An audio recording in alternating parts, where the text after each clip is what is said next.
Hello, this is Moderate Rebels. I'm Ben Norton. This is part two of a discussion my co-host Max Blumenthal and I did with the journalist and geopolitical analyst Pepe Escobar. We are talking about Afghanistan.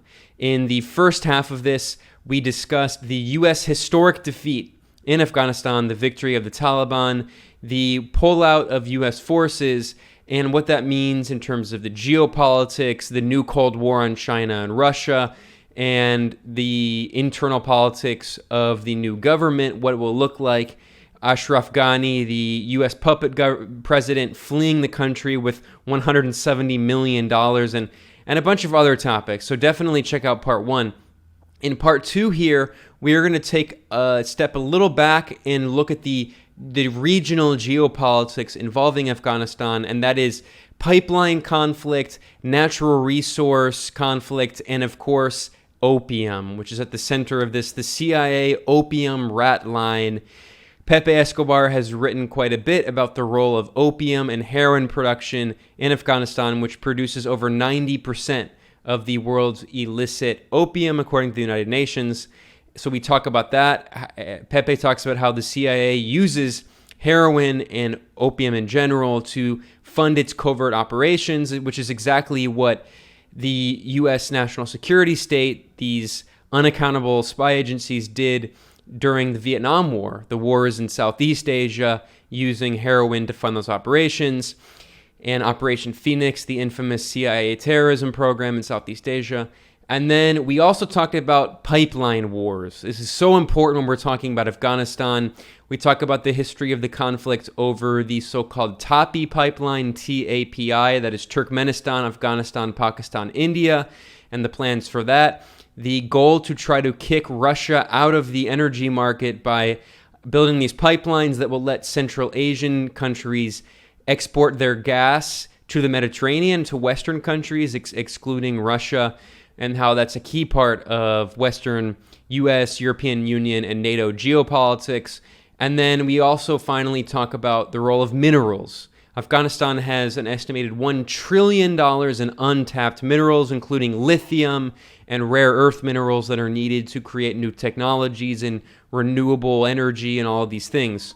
So without further ado, this is part two of our discussion with the geopolitical analyst and independent journalist Pepe Escobar. Yeah, let's get into that. Let's do a pivot. Yeah, an Asia pivot, if you will. So right, Asia pivot, a la Obama administration. Exactly. So I also just want to point out really quickly the hilarity of the son of a CIA asset talking about the Mujahideen resistance to the Taliban, which of course was birthed out of the Mujahideen supported by the CIA. So we just see this. So you mentioned the Ouroboros, the snake eating its tail, and we see the snake eating its tail of perpetual CIA blowback that becomes more CIA operations that's used to justify more intervention. So, I mean, it's pretty rich. But in your articles, one of the things that I really appreciate about all your articles is you always have a very firm materialist analysis. I mean, as all good geopolitical analysts should have, of pipelines, mineral resources, natural resources, and of course, opium and the role of that in Afghanistan. You have written about the CIA heroin ratline and opium ratline, but I also want to talk about pipelines. So we'll talk about the opium role, which is important, but I think a better transition is to actually start talking about pipelines, because anyone who knows anything about the past 30 years of Afghan history knows that there has been numerous attempts to build a pipeline with Turkmenistan. Back in the 1990s, Pakistan and Turkmenistan agreed to start building a pipeline. And then there was involvement of U.S. companies, specifically in California. There was the company Unocal in the 1990s, had an agreement. They were building this pipeline. And then actually the U.S. ambassador to Pakistan left his post and was actually working with some of these companies to try to develop, making a profit off of it personally, trying to develop these pipelines. And the U.S. had decent diplomatic relations at the time with the Taliban and was trying to get this pipeline built. And then it fell through, of course, because of the 9/11 attacks. And also it fell through because of the attacks on the U.S. embassies in Kenya. And Tanzania. so but in the 2000s, there was an attempt to try to rebuild this pipeline, right? And the goal is to allow Central Asian countries to export their gas, and they have a lot of gas, especially Turkmenistan, to export their gas to Western countries in Europe by bypassing Russia, is my understanding. The goal of this pipeline is to prevent Russia, which has significant gas and oil reserves. So this is an article from this February, which I think is very important to understand. This is before the Taliban was, of course, in power. And it's Taliban vows to guarantee safety of Trans-Afghanistan gas pipeline. This is at Eurasia.net.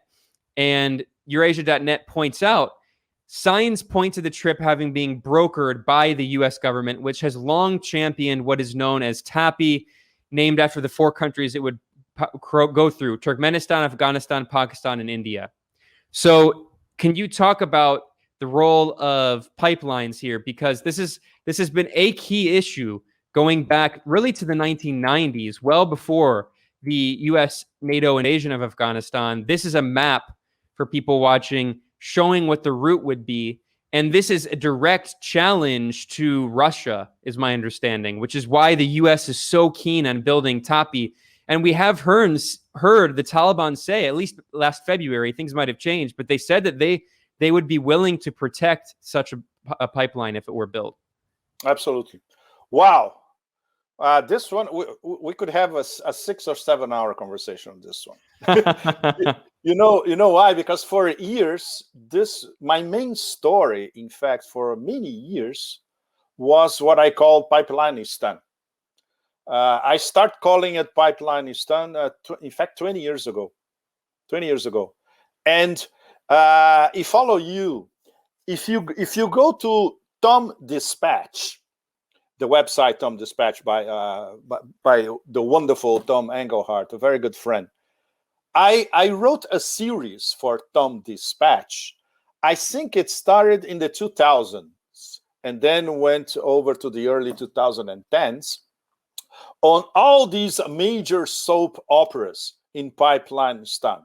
And I would say the favorite soap opera for most of the readers. Ben, I think this one is the first one.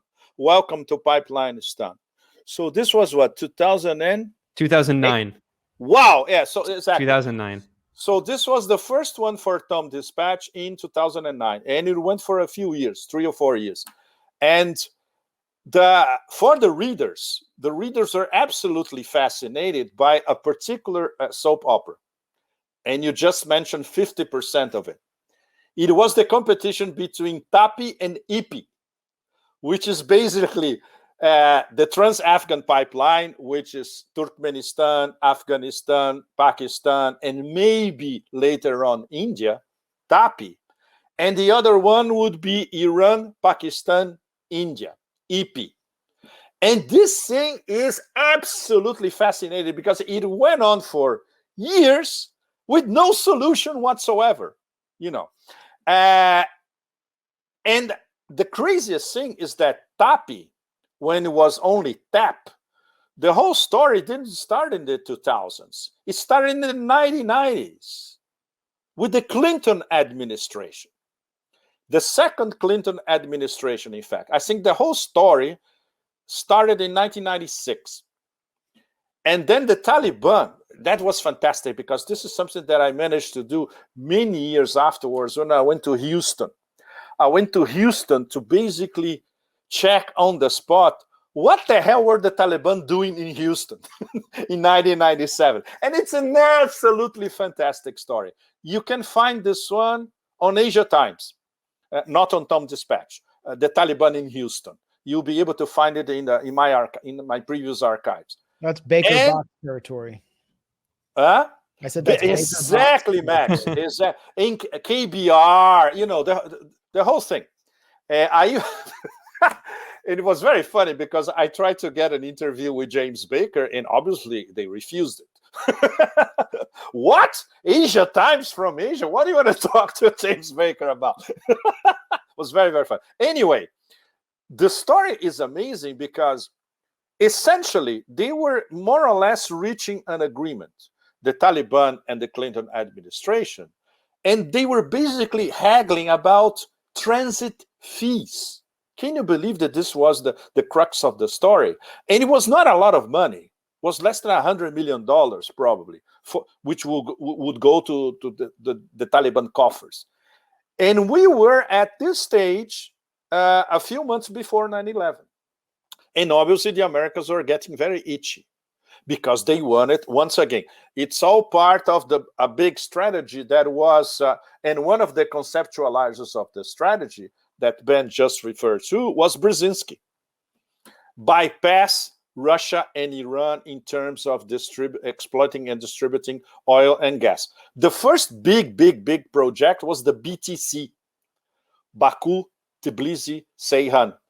Brzezinski in person went to Baku to negotiate this thing. And this was in the mid-90s. And this pipeline, if I'm not mistaken, was only ready in 2003 or 2004. And it cost, it was more than $3 billion, a lot of money. And they could have done the same thing with an Iranian pipeline that would have cost like 5 times less. But they needed to bypass Russia and Iran. So the first big thing was the BTC. And then later was a BTC gas as well. And TAP, really quickly, just for people who are watching here, you can see this map, which just shows. Oh, yes, excellent. I mean, it's really helpful to show these maps. Very helpful. So there's Russia to the north here and Iran to the south here. And the idea is it goes from Azerbaijan and the Caspian Sea, Georgia, goes west Turkey. Through Georgia and then through Turkey, NATO member, and then into the Mediterranean there, and bypasses both Russia and Iran. Absolutely. Excellent map, Max. And well, that reminds me of a story. I was sort of arrested near Baku because I had rented no, but that story is funny because I had rented a 4x4 in Baku because I wanted to follow the pipeline. So I was happy, in my 4x4, listening to music, and I am intercepted by a BP vehicle, British Petroleum. And I was officially communicated that I was illegally trespassing BP territory. Can you believe this shit? Of course, territory. Exactly. It was not it wasn't an Azerbaijani public highway. It was BP territory. I had no right to be on BP territory, so I was sent back. Pepe, they're never going to forgive Iran for taking itself back. That Iran was all BP territory. That was it was the Anglo-Persian Iranian, the Anglo-Iranian oil company, right? That's when they did the CIA coup against Mossadegh. That was the predecessor to BP that did the coup. To BP, absolutely correct. And Azerbaijan, in fact, is basically a BP colony. Since the building and the beginning of the operations of BTC, oil and then gas. And no wonder Azerbaijan is so, it's a Western darling. You won't have a color revolution in Azerbaijan. You're going to have the Aliyev clan installed in perpetuity in Azerbaijan because they are one of us, essentially. That's the story. Well, but with TAPI, the story was much more complicated because during the Bush-Cheney years, essentially, I'm sure you remember that Dick Cheney was basically going to Central Asia or sending a mission practically every month. They were absolutely obsessed with Central Asia, the team Cheney especially. And TAPI was a very important plank in the whole configuration. And they had to include India. The problem is Afghanistan, even in the 2000s, was extremely unstable. So it was no investor was going to, enter into this adventure, TAPI, with especially because according to the trajectory, Can you imagine that Tapi would go through Western Afghanistan, would cross Helmand province? Can you believe? Which at the time was an absolute mess with American troops everywhere, bombings, you name it. And then we'll go through Balochistan, which at the time was also extremely unstable because the Balochistan liberation movement was very active at that time. So obviously nothing happened with Tapi. So what was the Cheney administration doing? Trying to block IPI by all means necessary. So the Iranians built the Iranian part of IPI. The Pakistanis said, look, we don't have any money. And the Iranians said, look, we can maybe finance your stretch, and you pay later, whatever. So, but they never finished the PAC stretch of IPI. And then India was out of the picture. So nothing happened to IPI in the end. And this was because of the efforts of Team Cheney. So this is one of the big intertwined soap operas of Pipelineistan. And now, you know what's going to happen? The famous third way. We're not going to have Tapi, probably. It's too complicated, too expensive. IPI, we're going to have probably IP, India, Pakistan. Oh, sorry, Iran, Pakistan, because their relations are much better geopolitically and geoeconomically now. And the Pakistanis are going to finish their own stretch. What we're going to have is probably, I would say this is the possible third way, which depending on what happens with this new government, this could start maybe even next year. Turkmenistan, Afghanistan, China. And guess who's going to build and finance this pipeline? The Chinese.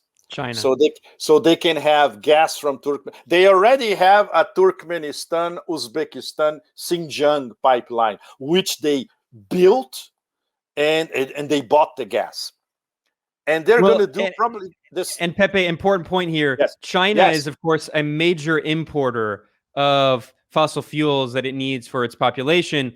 Yes. And of course, Turkmenistan has huge gas reserves, whereas Russia is a major exporter. It's about preventing Russia from exporting and preventing China from importing. So I guess what you're also saying is that China has very close relations with Pakistan. And of course, they have the CPEC, the China-Pakistan Economic Corridor. Are you saying that the idea would be to try to incorporate Afghanistan into that infrastructure that's already built, integrating Pakistan and China?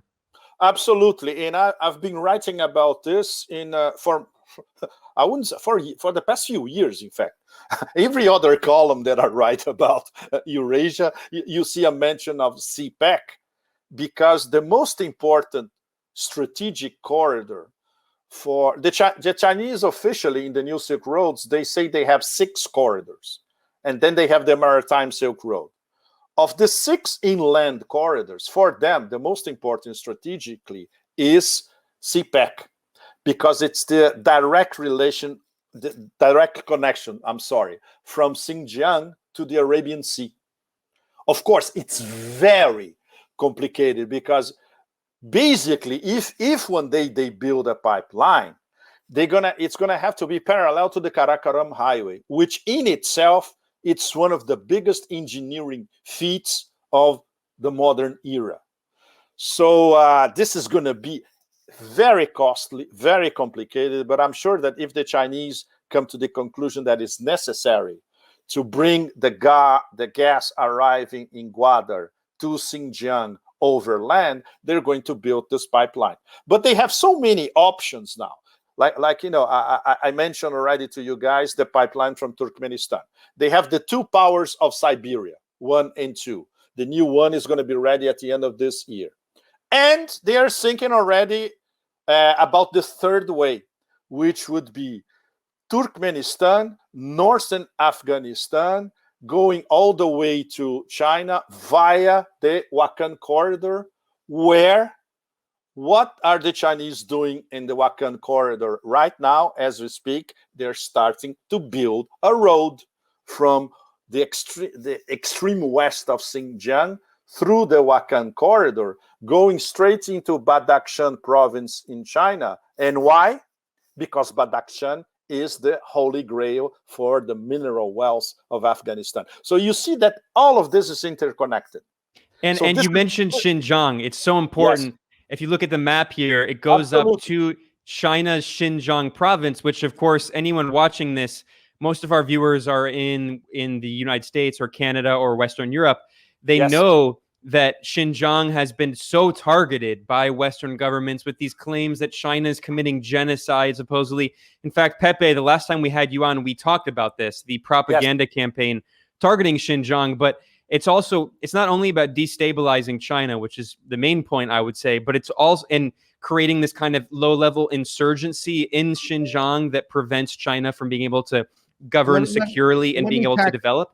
But it's also about preventing these infrastructure projects by, if you can cut off Xinjiang and destabilize that region, it's really hard for China to integrate economically and politically with the rest of Central Asia because everything is going to go through Xinjiang. Ben, let me just tack on a question since you brought that up.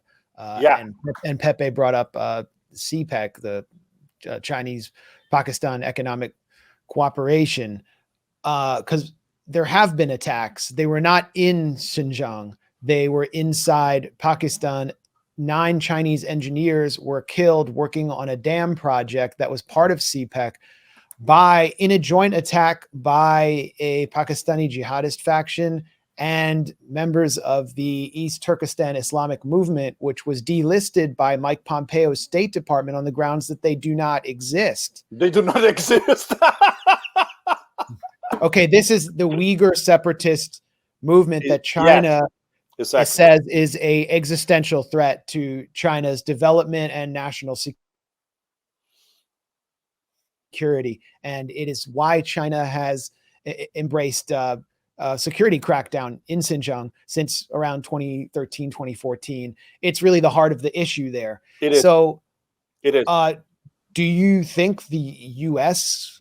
would activate these sorts of groups as proxies to sabotage these development projects? I mean, this is so critical to U.S. empire. You mentioned Brzezinski, who is a sort of disciple of Sir Harold Mackinder, who believed that whoever controls Eurasia controls the world. And we're seeing U.S. control slipping here. So would they go as far as to activate these groups like the Uyghur separatists, which are already supported in Washington, in order to disrupt the Belt and Road Initiative and cooperation between China and Pakistan and others? Well, Max, you already answered your question. Tell me about it. And it's going to be now it's going to be on overdrive, because the number one anathema for the Beltway is the Belt and Road, is the New Silk Roads. Well, I've been covering the New Silk Roads even before it started. It's the other day I was looking at my archives because I wanted to get something from Pipeline Stun, in fact, and I noticed that I wrote about all this 6 months before the Chinese actually started the New Silk Roads. First in Astana, now Nur Sultan, and then in Jakarta. Was in September. I found something that I had written, I think, in April or May, talking about all this, and even something that many of you in the US won't even remember that it actually existed. In fact, it did not exist. Do you remember Hillary Clinton's New Silk Road? Do you remember this? Is that like to build a dress for Huma Abedin? No, guys. This was a Hillary Clinton pet project at the State Department. She wanted the U.S. to build a New Silk Road based in Afghanistan, which is even crazy because at the time, as we remember, early 2010s, the situation was still extremely volatile, especially in Helmand, especially in those areas of where Tapi would cross. So, and I had completely forgotten about that, but this was discussed very seriously at the State Department at the time. And the New Silk Roads, they were, now we're going to have the 8th anniversary next month. The day Xi Jinping went to Nazarbayev University in Astana. This was his first speech talking about, now we have a new project. At the time was One Belt, One Road. It didn't work. No, it was a direct translation from Chinese. And then they changed to Belt and Road, which still doesn't work. In English, of course. It works in Chinese, but it's lost in translation.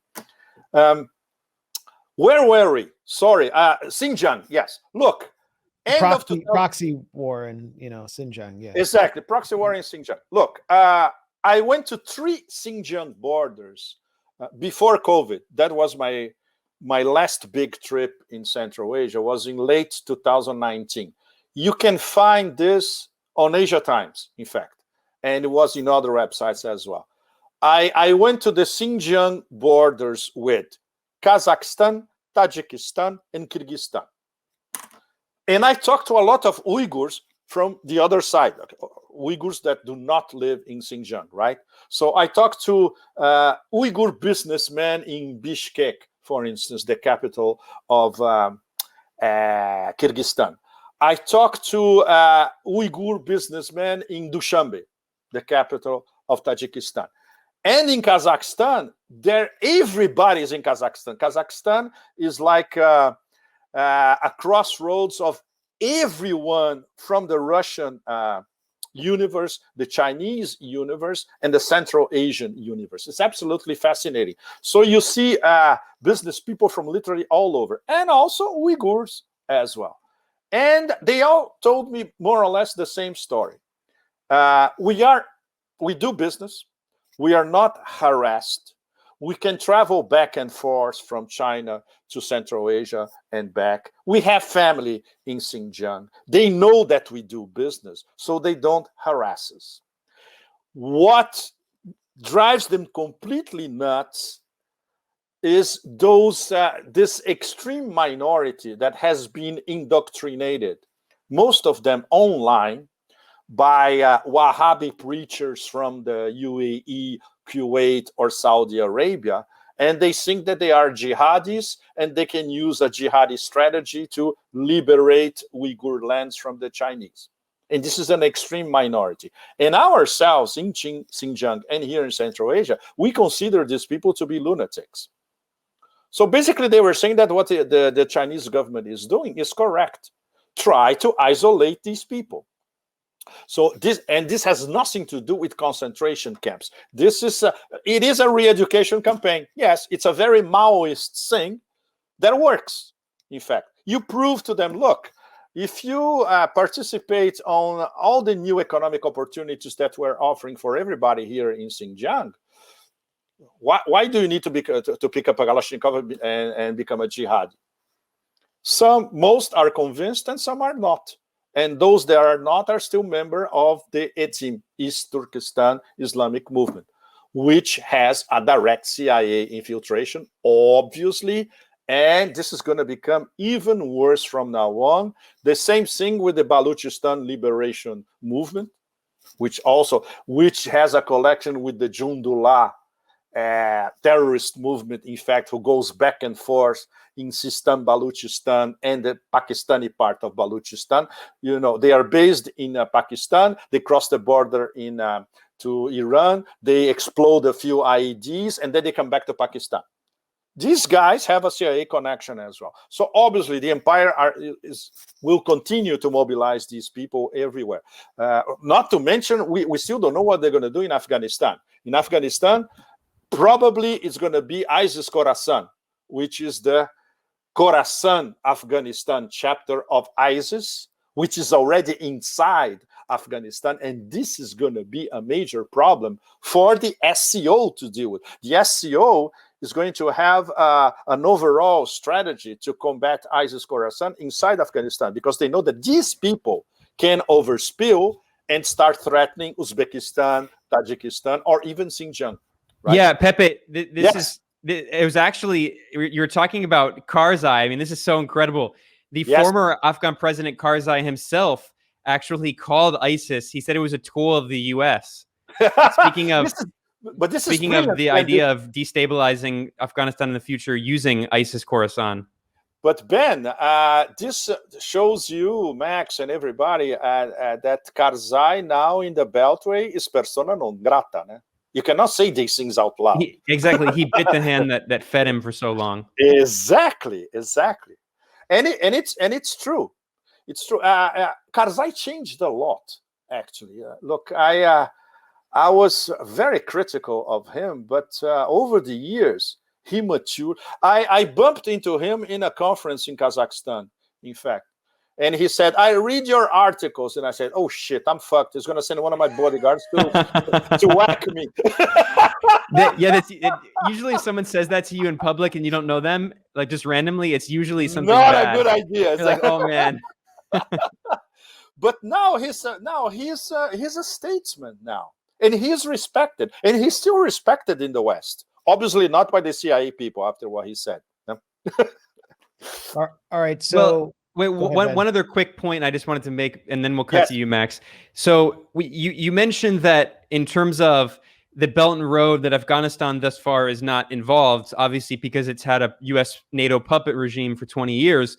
And people watching can see this map here. It shows, again, I just want to stress how incredibly important geostrategically Xinjiang province is for China. And that's why there's such an intense, crazy propaganda campaign, because the US and NATO and EU understand that in order to prevent the New Silk Road from being expanded, it already exists, but from being expanded, and to put a huge wrench, if you will, in the gears of the Belt and Road, they have to destabilize Xinjiang, because of course China does have all these maritime routes you can see here, but in terms of the land route, inevitably it always has to go through Xinjiang, which is why there's such an insane propaganda campaign to cut off China from the rest of Asia. But if you see this map here, it's significant to note that this major country here, Afghanistan, is not part of it.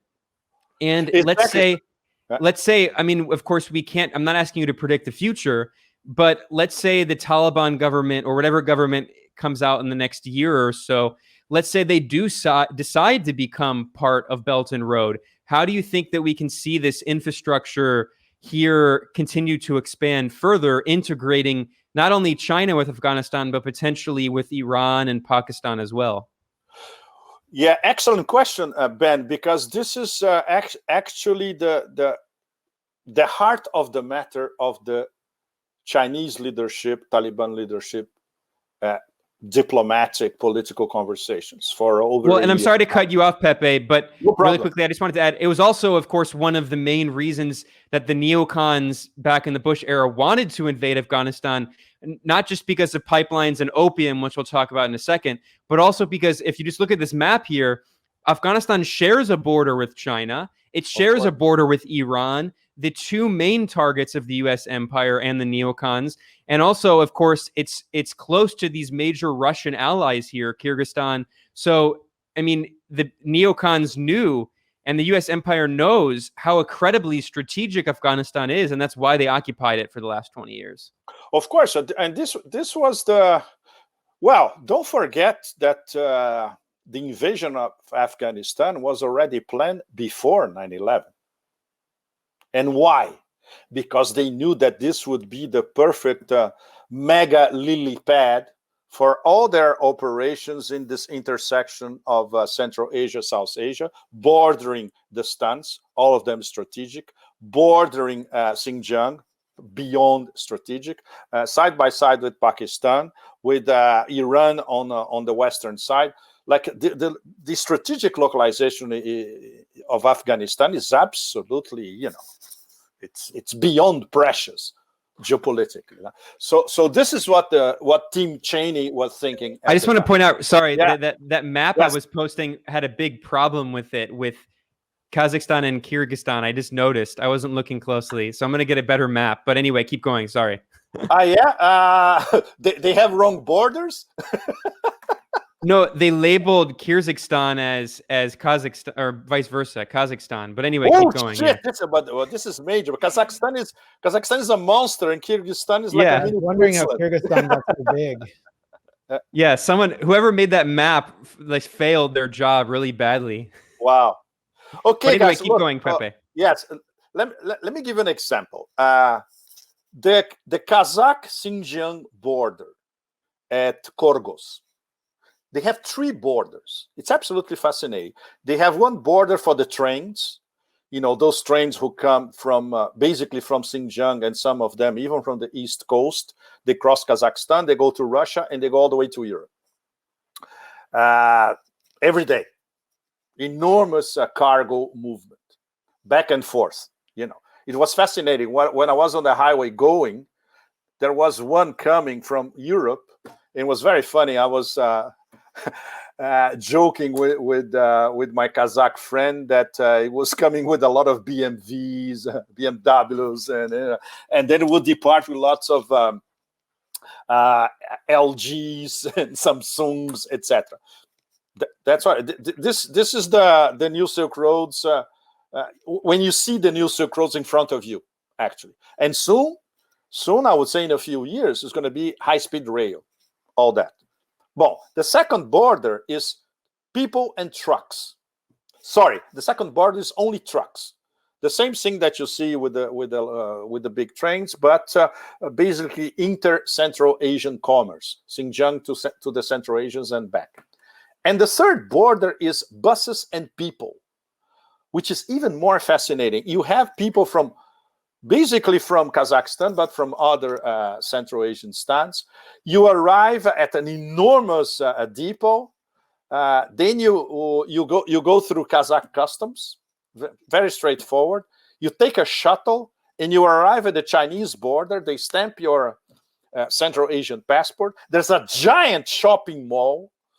People go there, shop till they drop the whole day, and then they cross back both borders again, and they go back to their destinations in any of the stands.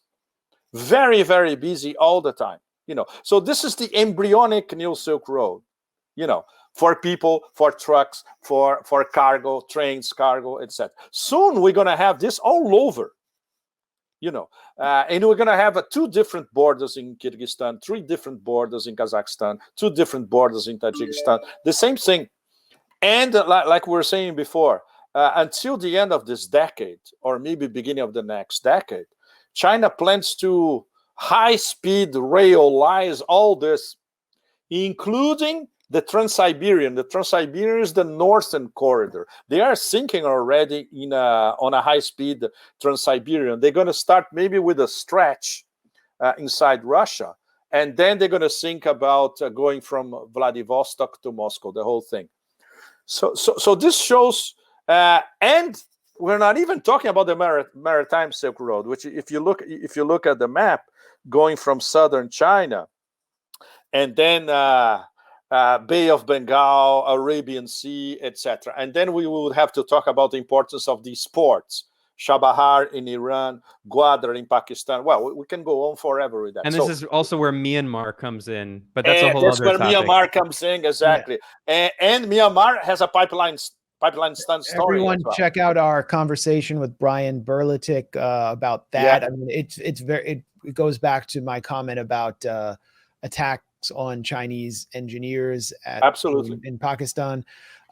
Clearly, there are U.S. proxies who are seeking to disrupt the Belt and Road Initiative there. And anyway, I mean, we could talk about this forever, but there are a few issues that I think are really important to get on the table. First, and it's all up in U.S. media right now. $1 trillion of rare earth minerals in Afghanistan. China is also acing the U.S. on rare earth minerals. The Trump administration has put, for the first time, into the works an attempt to compete with China on mining rare earth minerals. This is obviously central to the 4th Industrial Revolution, which will be driven by electric batteries. So what role does this bounty of rare earth minerals play in the relationship that the Taliban will have with China, Russia, and the U.S., and how will it guide potential U.S. hybrid war on the Taliban if they? I mean, there was a hilarious CNN headline you should throw up, Ben, and it basically said, Alan McLeod tweeted it: "The world needs these rare earth minerals, meaning the U.S. needs them. The world. Because we are the world. We are the world, exactly.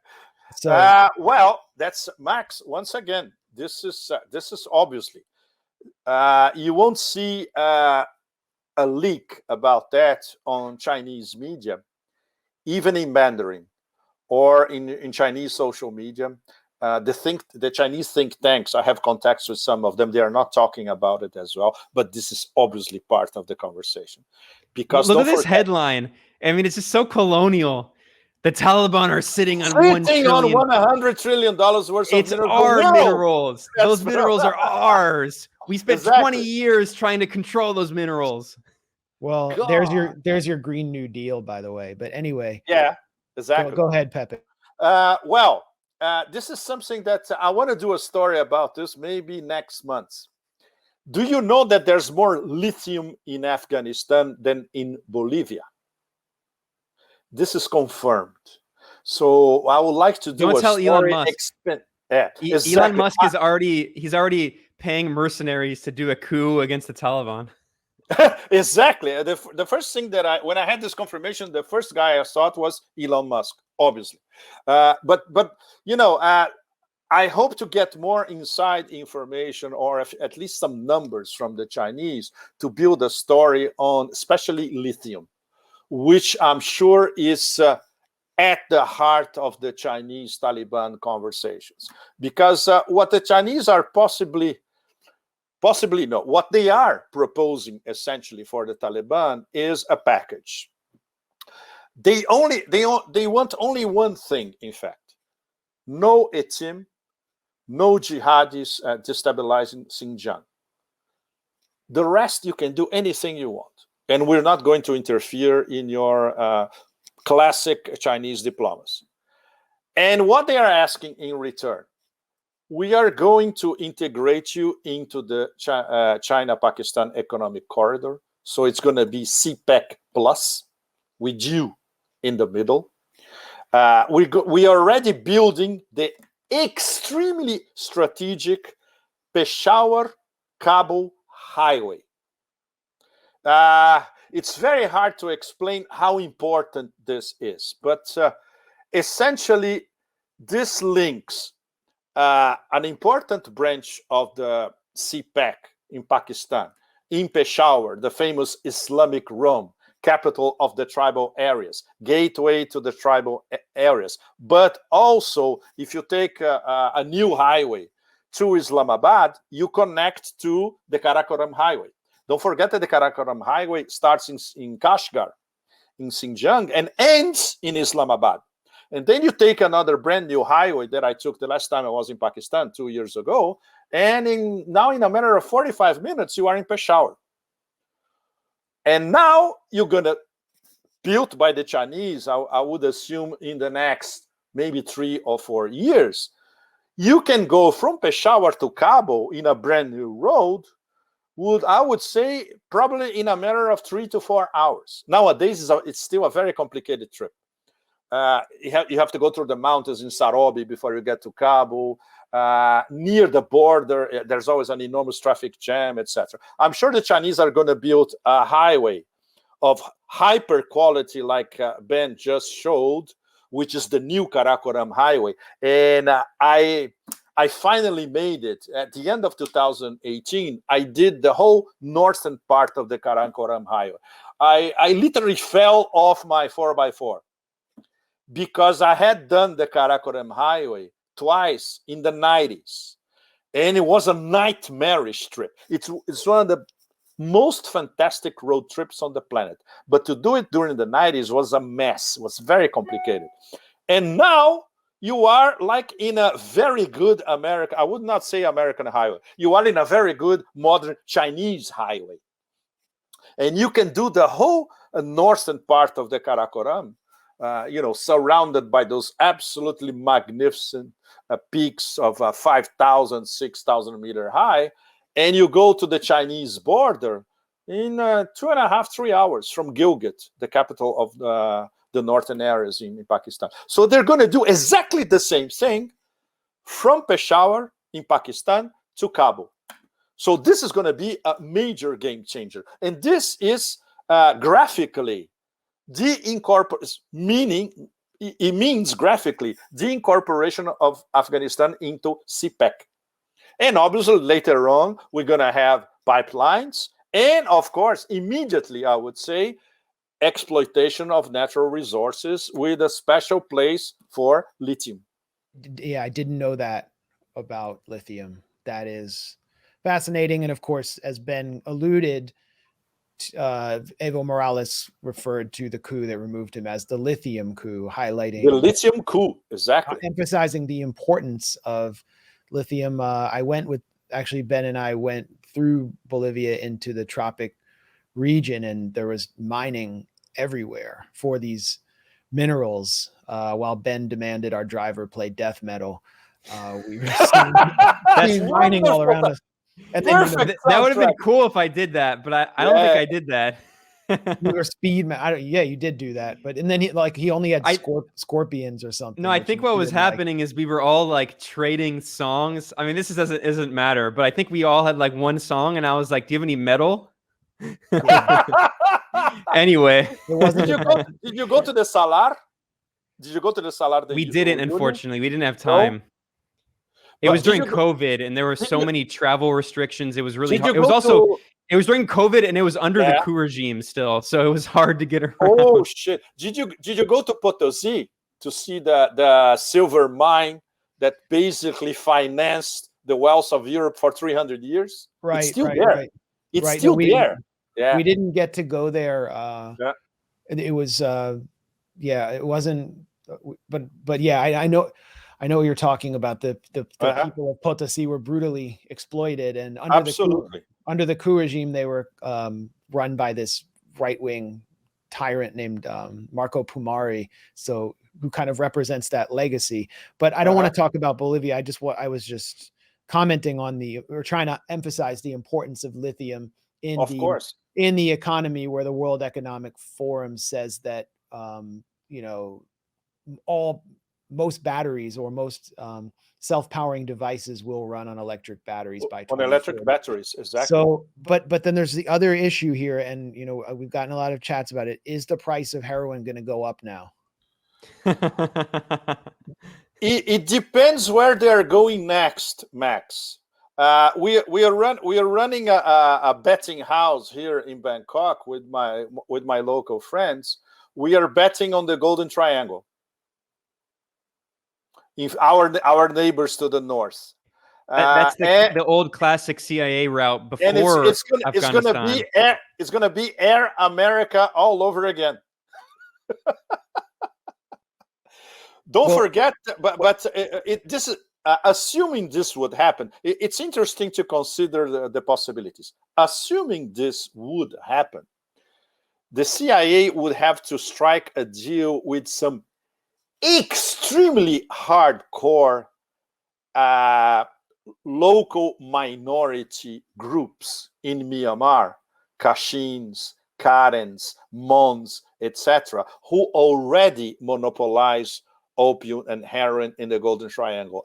I'm not sure the CIA can offer something that they can say, okay, wonderful, we don't have it. They have everything, and they control not only from the Golden Triangle to Thailand here, to parts of China as well. From some parts of Myanmar, it goes straight to China without even coming through Thailand or Laos. So I'm not sure there's space for the CIA over there. I mean, in terms of the facilities that they had in Afghanistan, from Bagram especially. They could smuggle anything they wanted from Bagram. Remind me, the other day I was watching a Netflix series, but the problem is I watch everything. And the plot was an operation that one of the Marines in Afghanistan discovered that the CIA was smuggling heroin inside bodies of American soldiers. This is part of the plot of a Netflix series. Well, it's well known. I mean, that's how the Skag arrived to the Bronx.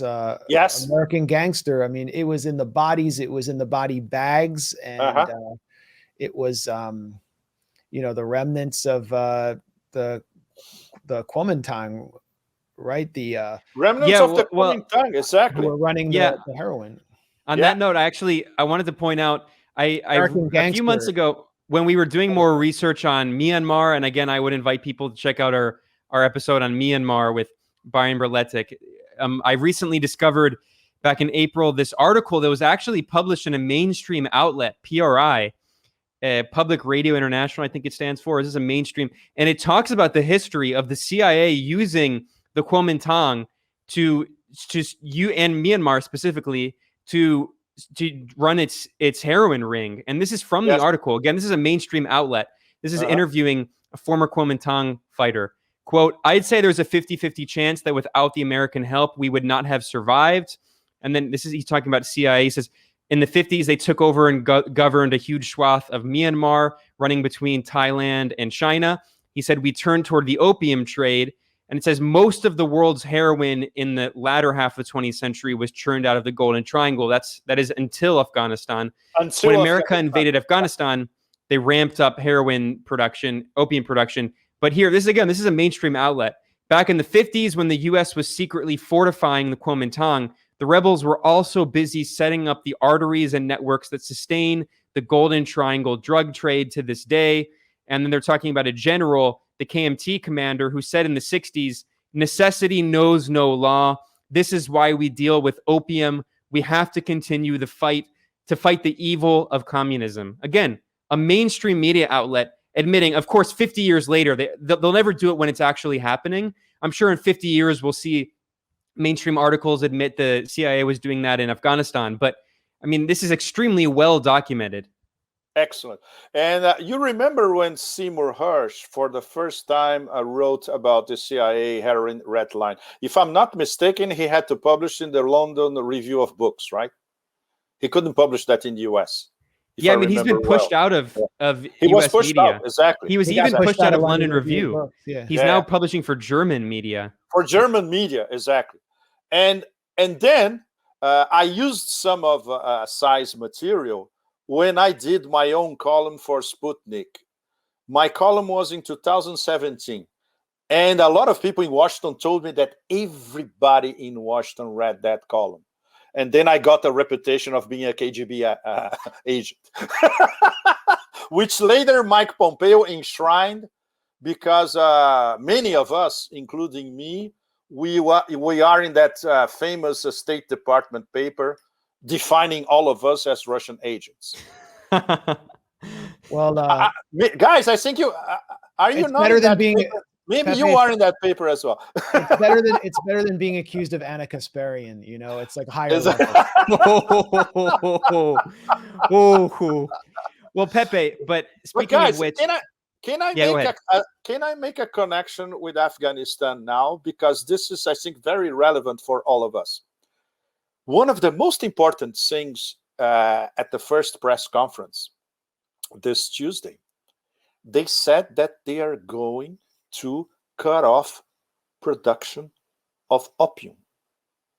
This is immense, because they are doing exactly what Mullah Omar did between 2000 and 2001. So, this the fruits of this new policy we could see at the time, a few months before 9/11. The production fell to practically zero, because this was a Taliban edict. And at the time, this is also very important, at the time, when Mullah Omar had this proclamation, which was, I think, in late 2000, 83% of the opium and heroin in the world was coming from Afghanistan. And guess who were the main beneficiaries, directly involved, producers, etc.? Northern Alliance warlords. So you see, so now you see the big picture, which was a big part, was always a big part of the absolute frontal clash, apart from them being Tajiks and the Talibans being overwhelmingly Pashtuns. but it was an economic problem. And now they're going to do exactly the same thing.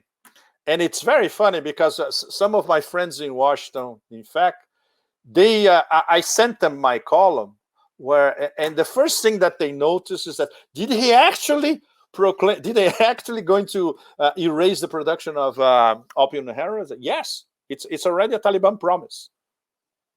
Well, there's a piece, Pepe, in the Washington Post opinion section by a writer who had there's a lot of sources in the DEA.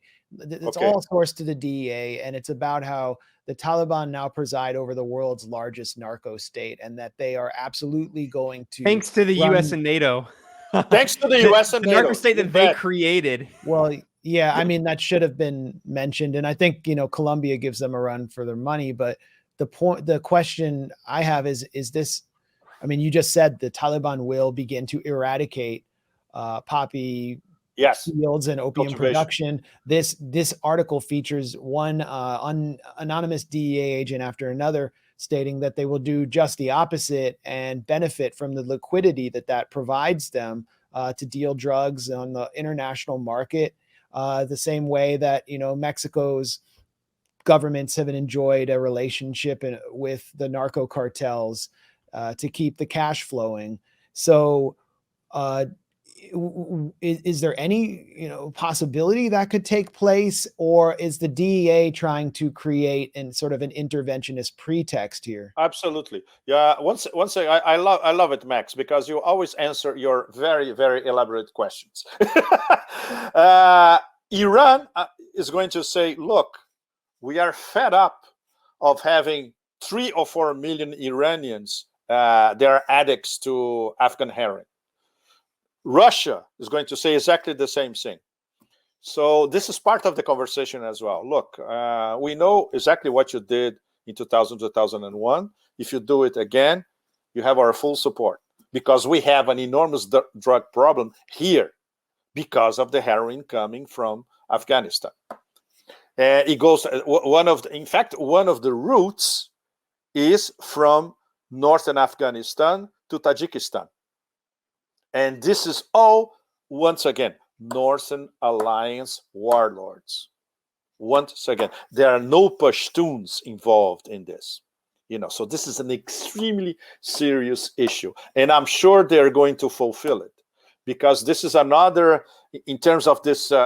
Eternal clash between Northern Alliance and the Taliban. This is a very, very important point for them. And in terms of public opinion everywhere, not only in Eurasia, but in the rest of the world, in terms of anti-drugs, it's a very good PR for them. Yeah. And Pepe, to conclude here, I mean, we have about 10 more minutes, so we can conclude talking about this. This was another article you wrote. It's a great column, Afghanistan and the CIA heroin pipeline. Yeah, this is the Sputnik column that I mentioned. Yes. Yeah, that's it.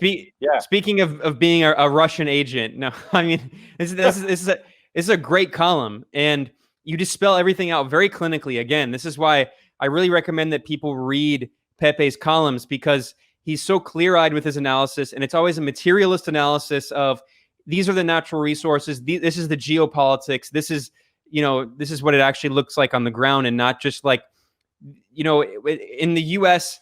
and in international relations classes, all they do is obscure more than teach. They teach you about human rights and democracy and all that stuff. No one cares about that in power. They're not talking about democracy and human rights. They're talking about actual natural resources and trade routes and pipelines. But anyway, in this article, you point out that up to 93% of the world's opium comes from Afghanistan. And in this article, 93, not 83. You're right. I thought it was 83. It's actually it was 93. You're right. And in this article, you talk about a source told you that CIA external operations are financed from these opium profits, and that the charge that the Taliban was using it was a form of misdirection. And that's also kind of clear when all you have to do is just, if you look at, this is a map right here, I'm going to get up. This is a map from the United Nations. And just look at opium production in the 90s. And then the US comes and it skyrockets in the 2000s. Right. And I mean, that's just what they know about, right? So you're saying that your sources have told you that this is not just the Northern Alliance, which of course the Northern Alliance is, as you pointed out, has long been backed by the CIA and the US. But your source was telling you that it's actually the CIA itself that was using the heroin rat line to fund its black ops, its covert ops, just like the US did in Operation Phoenix. The CIA did in Southeast Asia, especially in Vietnam.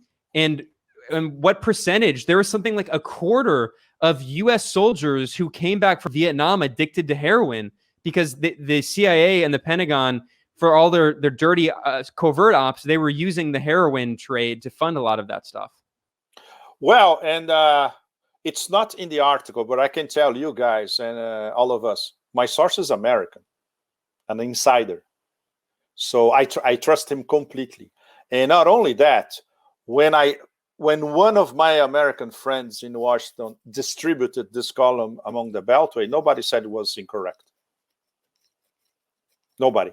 And this had an impact. And the people at Sputnik told me that Google erased that column from their search for quite a long time. You only could find the column if you enter directly into the Sputnik page, and then you did a search on Sputnik page, but not on Google. I don't know if it's back on Google again, maybe, but it's not ranked up there, like if So and Sputnik, they told me that they were being harassed by Google for years now. Yeah, definitely. We all been. This is the McCoy book now, which exactly. is essential. This book that I have up by Alfred McCoy, who's a professor in the Department of History at the University of Wisconsin-Madison. We're going to try to get him for an interview at some point, but This is his classic book on the CIA complicity in heroin. So you're saying that it wasn't just Southeast Asia, it's also South and Central Asia and Afghanistan that the CIA was. Can you explain? Yes, absolutely. Absolutely. Exactly. I remember because I really read some stretches of McCoy's book at the time before I was writing the column. It was great to be reminded of what it was in the Golden Triangle. So, but it's not going to happen again. So this, where are they going next? And it's very, very funny because another old school deep state insider, he sent me an email today. I cannot publish this because it's too sensitive. Basically, he was telling me that a lot of people in the Beltway are pissed with Biden, basically because there's no heroin red line anymore. But we cannot publish something like this only with anonymous sources. The Sackler family is pissed off. Exactly. By the way, it's Biden's acting FDA director, Janet Woodcock, who approved all those opioids and has just blood all over her hands. No, but this point needs to be made. I am so convinced, and I think there's going to be reporting, kind of like McCoy's book was the definitive account of the heroin rat line in Southeast Asia. I think in the next 10 or 20 years, if it's not one of us, maybe one of the few good journalists left in the world, at least in the West, is going to write a book showing how the CIA rat line in heroin rat line or opium rat line in Afghanistan directly fueled the opioid crisis in the United States that has led to hundreds of thousands of deaths. Every year, there are tens of thousands of Americans who die. Guys, I would love it to be an Afghan translator to write Ben, it already fueled the HIV crisis and heroin crisis in Russia, post-Soviet Russia, when Gulbuddin Hekmatyar, who was the big drug dealer,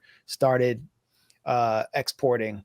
So it already happened there. We know it. And I believe what you just said is 100% right. Well, because what happens is it's the same problem. You have a problem with an excess of supply and you need more demand. So you create the demand. I think it's called Say's law. It's this economics principle, which they don't teach you in neoliberal economics, that supply can create demand, actually.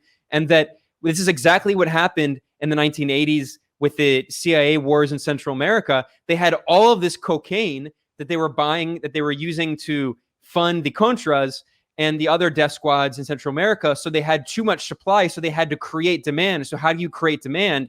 You just flood it in black communities largely and other poor communities in LA and California and the United States, and you create the crack cocaine epidemic.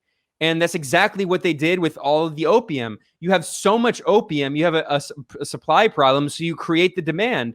You get all of these people addicted to it with opioids. And then, of course, all the big pharma companies pay doctors. We now know there's all of these corruption cases. They were paying doctors to just give people pills they didn't need and get all of these people hooked. And there's all these communities in like West Virginia where there are literally more pills than there are people in the entire state. So it's just, you have opioid deaths went up in West Virginia 50% starting in March 2020 when the lockdown began. But I'm not allowed to criticize lockdowns here, and the U.S. left now loves big pharma. So, well, I would say the Western left loves big pharma. Yeah, I mean, the European left, the Western European left is not much better than the North American left. As much as we criticize the North American left, honestly, the Western European left is pretty awful. No, they're pathetic. It's even worse, Ben. Really, they're pathetic. But unfortunately, Pepe, I don't have a lot of time because I have to do another stream at Rockfin in 5 minutes. But maybe we can conclude talking about what do you think the future of these? I mean, the CIA needed the heroin money to fund its dirty covert operations, which it has this black budget. Yeah. So where is its black budget going to come from now that they're out of Afghanistan?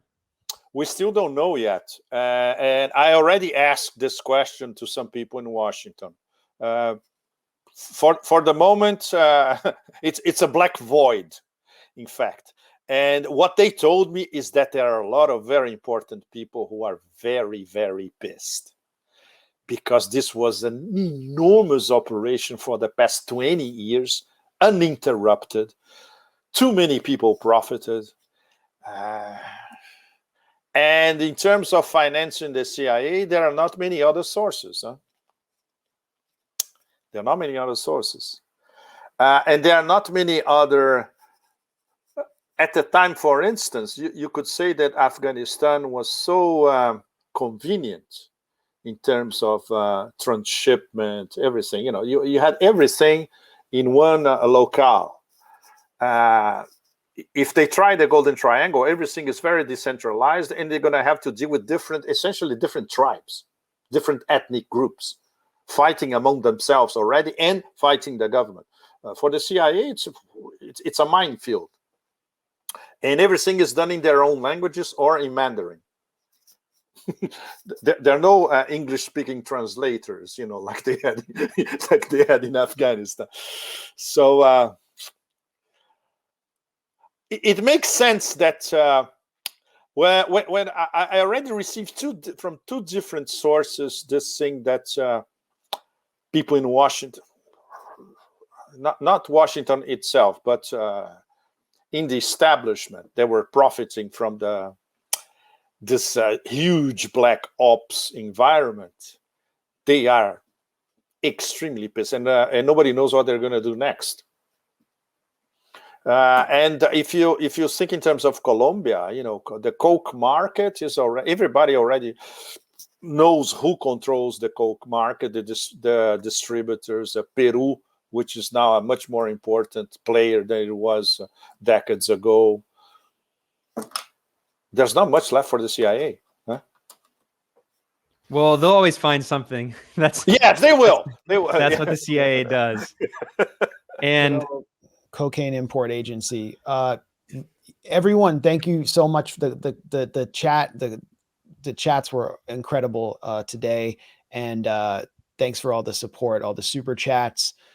This is one of our best sessions, and so we'll keep having Pepe back as long as he's available, and people are asking where they can find your work. Pleasure to talk to you guys. Yeah, so Asia Times, Pepe has a column there, right? Yes. Okay, let me do a quick roundup then. It's very easy to, Asia Times, I am editor at large, so it's easy to find me. The problem is they lost my previous archives. It's a bloody mess. And if you go to web.archive.org, and you type Asia Times, you can find a lot of stuff from the past 20 years. So what I've been trying to do since last year is to issue e-books of some of my archives. So if you go to Asia Times, you're going to find 3 e-books already. One is US, Russia, China, 2017, 2020. The other one is Iran, 20 years of Iran. In fact, from I think 2002 to 2020. And the third one, which is going to have a part 2, hopefully coming out next month, is Forever Wars. And it's Afghanistan and Iraq. So I think this one will be particularly interesting to all of you who are following Afghanistan, because you're going to find most of my stories in Afghanistan in 2001, 2002, 3, 4, along with Iraq as well. So this is Forever Wars Part 1. And the Part 2, there's a guy who's, I think, is starting to edit it now, so maybe we can have it next month. It's going to be from 2004 to 2021, and the last 5 or 6 are going to be my last columns on Afghanistan, including the last one, which was the Saigon moment column. Let's put it this way, right? Apart from that, you can find me on Zero Hedge, UN's Review, The Saker, Global Research, Information Clearinghouse, a lot of in the US, I think they republish a lot of stuff. You just triggered the community standards algorithm by mentioning those outlets, saying them out loud on YouTube. Like Mike Pompeo just had an ulcer, but Samantha Power is like freaking out. But thank you so much, and everyone, go if you haven't gotten. Thank you, Max. If you haven't gotten enough Ben Norton and enough Afghanistan, go to Rockfin. Ben has a new live stream there called Propaganda Today. It's starting as soon as we end this. And I don't know, Ben, how you're not hallucinating already from all of this, but how many hours you are podcasting, Ben, a day?